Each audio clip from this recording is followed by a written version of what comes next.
मला तुमच्या सगळ्यांना थँक्यू म्हणायचं आहे, कारण की जेव्हा मी अमेरिकेमधनं फ्लाईटमध्ये बसलो होतो तेव्हा असं मला हे नक्कीच माहिती होतं की मला अटक करण्यात येणार आहे. पण मी असं ठरवलं होतं, मला जरी अटक झाली तरीही चालेल.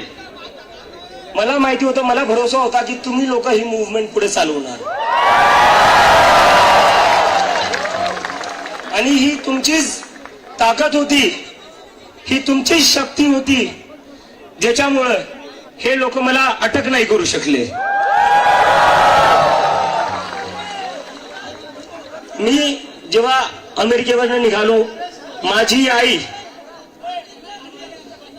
आई तेव्हा खूप रडत होती. जितकं मी अमेरिकेला जाताना ती रडली नव्हती, तेवढं ती रडली जेव्हा मी आपल्या देशात वापस येत होतो.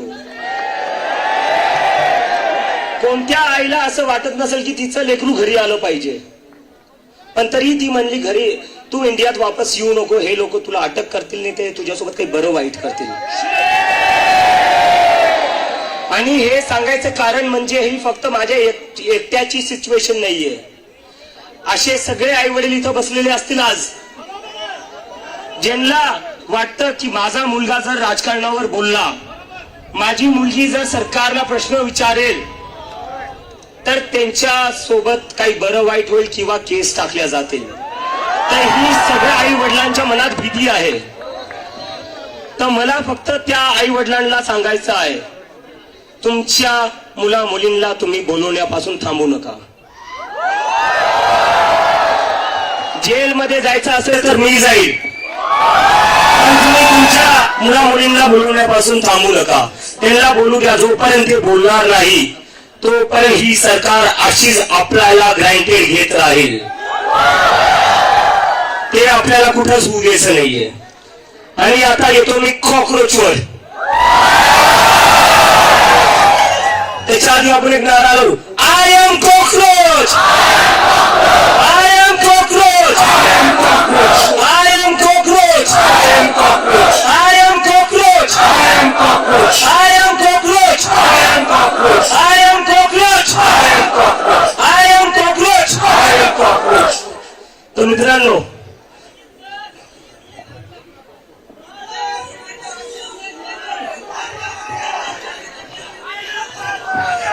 करू ते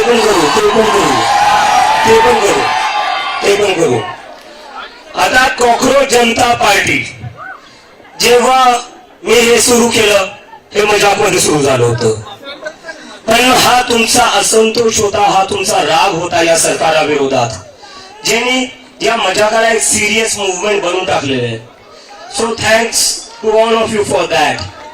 आणि मला जेव्हा हे सुरू झालं तेव्हा बरेचसे लोक मला इंटरव्ह्यू मध्ये विचारत होते, असतील 10 मिलियन, असतील 20 मिलियन, पण हे सगळं सोशल मीडियावर आहे, जमिनीवर कोणीही येणार नाही.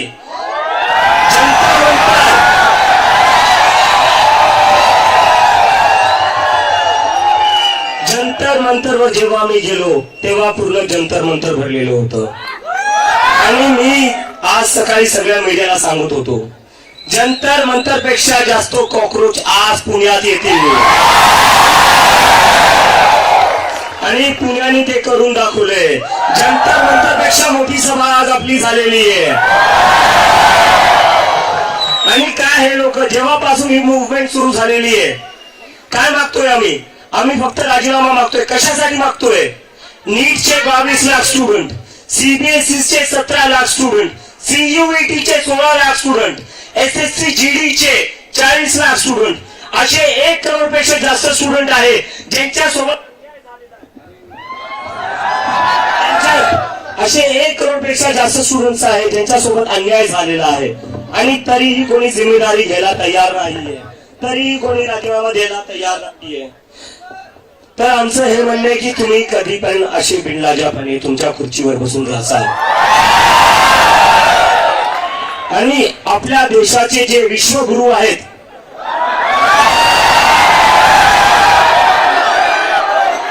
जे महामानव आहेत, त्यांना मला एक प्रश्न विचारायचा आहे.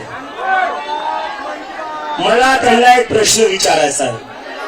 तुमच्यासाठी हे 1 करोड स्टुडंट्स महत्वाचे का तुमचा एक इनकॉम्पिटेंट मिनिस्टर महत्वाचा आहे? तुम्हाला निवड करावं लागेल. जर तुम्ही त्यांना काढणार नाही तर उद्या तुमचं ट्रान्सफर करण्यात येईल. आता अजून सहन करणार नाहीत लोक. स्टुडंट्स आत्महत्या करतायत. मी तरी आज इथे उभा आहे, तुम्ही सगळे इथं बसलेले आहेत, पण त्या आई वडिलांचं काय ज्यांच्या लेकरांनी आत्महत्या केलेली आहे? तुम्हाला आणि मला बरेचसे लोक म्हणतात की जेनझी आंदोलन करतोय, जेनझी आंदोलन करतोय. शिक्षा मंत्री कैसा हो, शिक्षा मंत्री कैसा हो, शिक्षा मंत्री कैसा हो.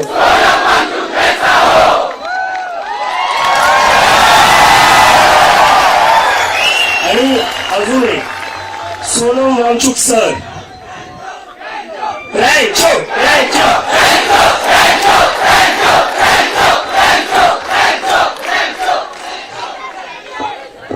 सोनम वांगचुक सर हे या देशातले सगळ्यात मोठे एज्युकेशनिस्ट आहेत.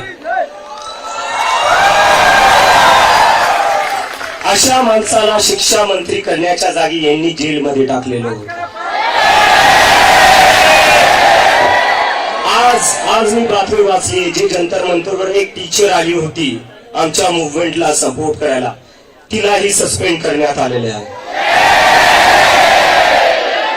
मला हे कळत नाहीये, यांना जेलमध्ये टाकण्याजागी, मला जेलमध्ये टाकण्याजागी किंवा त्या टीचरला सस्पेंड करण्याजागी तुम्ही तुमचं काम नीट का नाही करत? तुम्ही पेपर नीट का नाही थांबवत? तुम्ही राजीनामे का नाही घेत? जर तुम्ही राजीनामे घेतले असते तर मला अमेरिकेवरनं इथे यायची गरज पडली नसती. जर तुम्ही धर्मेंद्र प्रधानचा राजीनामा घेतला असता तर इतक्या सगळ्या स्टुडंट्सला आज इथं रस्त्यावर बसावं नसतं लागलं. तर तुम्ही काय चालवलेलं या देशात हा तुम्हाला विचार करावा लागेल. आणि आता मी तुमच्या सगळ्यांना एक रिक्वेस्ट करतो.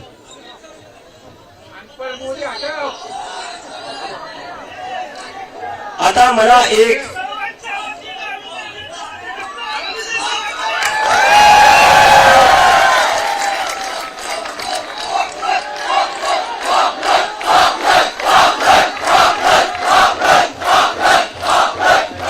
और ये लद्दाख के तरफ से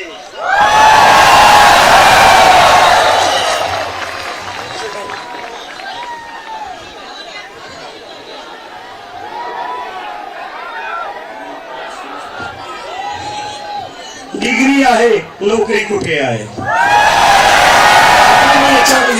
मी याच्यावर येतोय.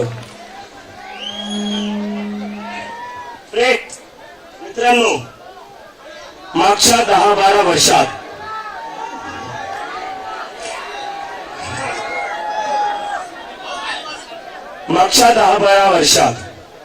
आपल्या देशात जे राजकारण चालू आहे, जी पॉलिटिक्स चालू आहे, त्याच्यामुळे आपलं काय नुकसान होते हे आज आपल्याला समजते.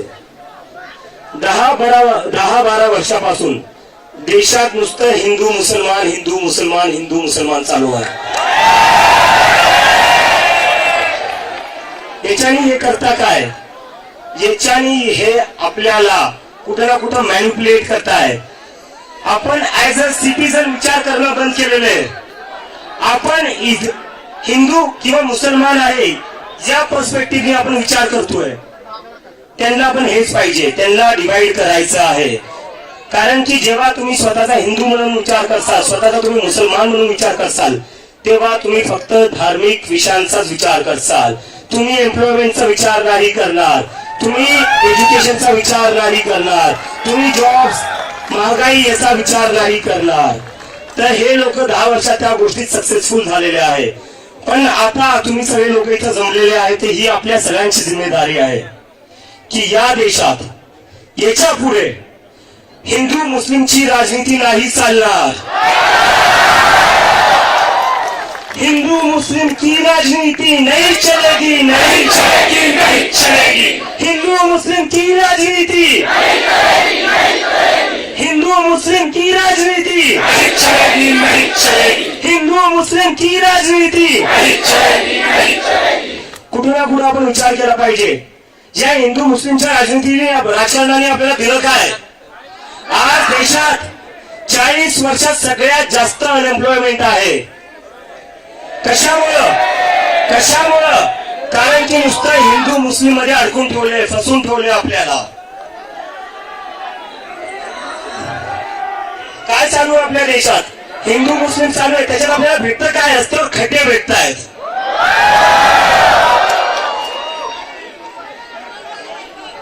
हिंदू मुस्लिमच्या राजनीतीमध्ये आपल्याला भेटतं काय? आपल्याला कोसळणारे पूल भेटतायत. त्याच्यात हिंदूही मरतायत, त्याच्यात मुसलमानही मरतायत.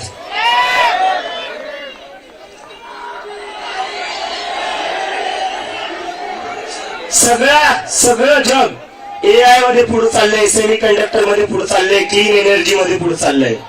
आणि आपण काय करतोय? हिंदू मुस्लिम धार्मिक ध्रुवीकरण.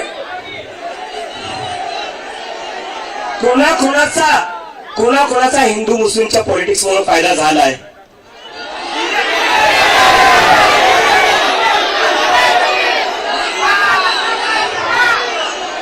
रंगाबिल्ला. तर फक्त आता इथं घोषणा देऊन चालणार नाही. मला तुमच्या सगळ्यांकडून कमिटमेंट पाहिजे.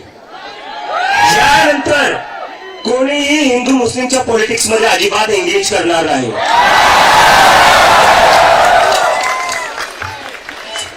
भले ते ब्रिटिश असो,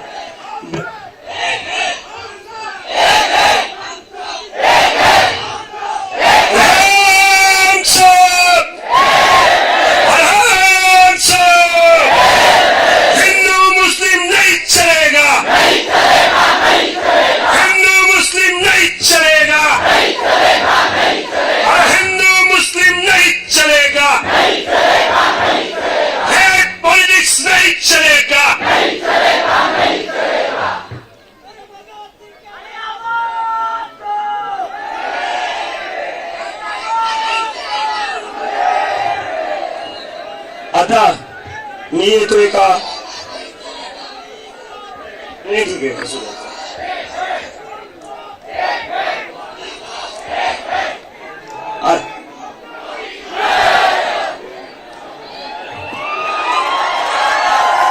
जंतर मंतरला आम्ही जेव्हा प्रदर्शन केले तेव्हा आम्ही सांगितलं होतं, धर्मेंद्र प्रधानजी रिक्वेस्ट करतोय, विनंती करतोय, राजीनामा द्या.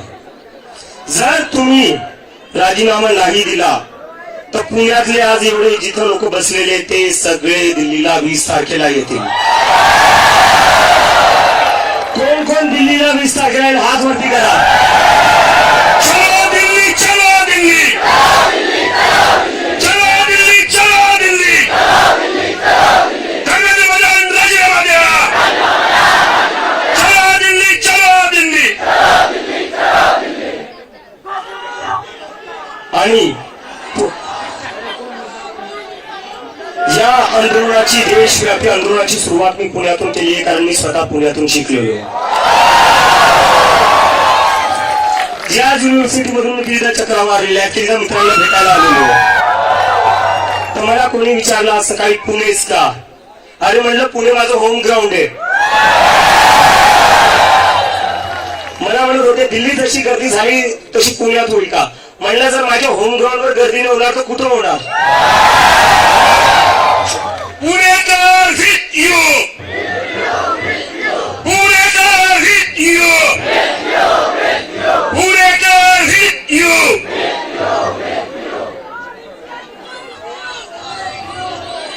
आता पुण्यातून मी जाणार आहे लखनौला,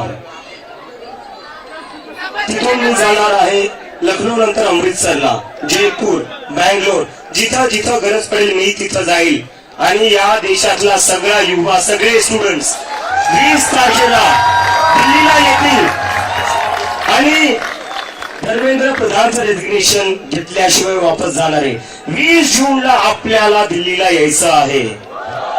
आणि मी तुमच्यावर काउंट करतोय. मी अमेरिकेतून एकाच भरोशावर आले की तुम्ही सगळे लोक सोबत उभा राहाल.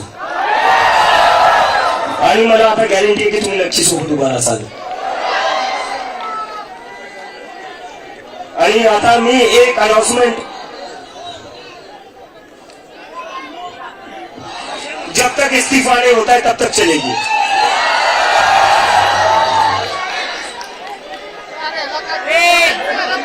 एक मिनिट इथं अल्टीमेटम दे दिया है, सैटरडे तक रिजाइन करिए. सैटरडे को रिजाइन नहीं करते हो तो 20 जून को हम सब दिल्ली आ रहे हैं.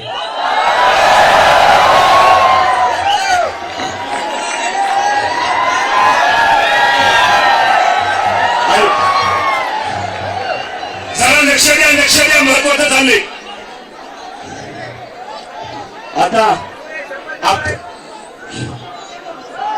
आता मी थोडं मुख्यमंत्री जे आपल्याला बोलले अराजक तत्व आहेत,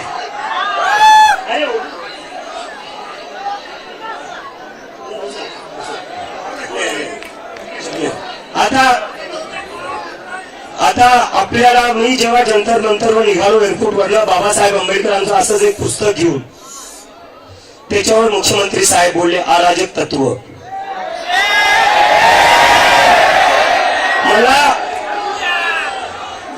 मला मुख्यमंत्री साहेबांना विचारायचं आहे, जे डॉक्टर बाबासाहेब आंबेडकरांना फॉलो करतात ते अराजक आहे का? जे भीमच्या घोषणा देतात ते अराजक आहे का? आणि त्यात मुख्यमंत्री साहेब हे पण बोलले की यांनी नुसतं संविधानाचं पुस्तक पकडले, यांना संविधान माहिती नाही. त्याच्यावर मला मुख्यमंत्री साहेबांना विचारायचंय, संविधानात कुठं लिहिलं होतं सकाळी 5 वाजता विदाउट मेजॉरिटी तुम्ही शपथ घेऊ शकता?